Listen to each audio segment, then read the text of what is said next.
I love this question, and I feel like there are a handful of things that I would say the show got right.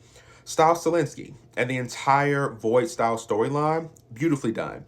Coach Finstock and the humor that he brought to the show and the way that they were able to weave his character in and out of different storylines and different scenes, amazing.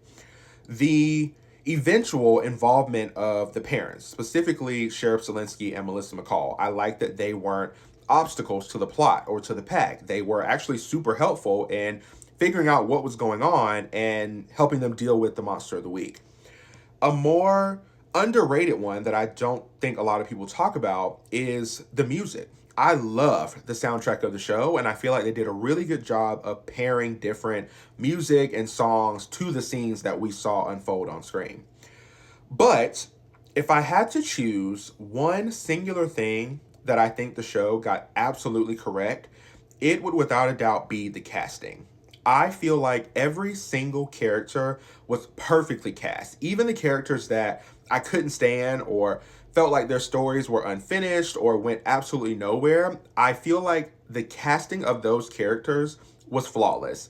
They seem to understand that a successful supernatural show depends on the creatures, the special effects, the story, but most importantly, the actors. You need people who can sell fear and humor and heartbreak and trauma and danger all in the same episode. And I feel like the cast delivered that perfectly in a way that elevated the writing, even when the writing was in the deepest pits of hell.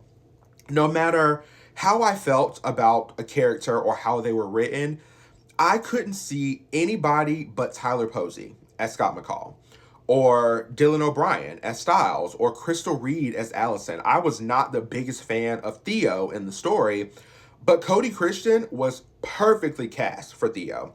I wanted Kate Argent to be stoned endlessly for 40 days and 42 nights, but Jill Wagner took that role to another level, I think. They all, I feel, gave a life to these characters that I don't know could have been recreated by anybody else. They all seem to work so well together, and if anybody would have been different or not a part of the show, the energy of the show, I think, also would have been a lot different. I think that's why we were able to sometimes look past the shitty writing because we like the characters and the little nuances that the actors brought to the characters that couldn't be easily written into a story or necessarily coached.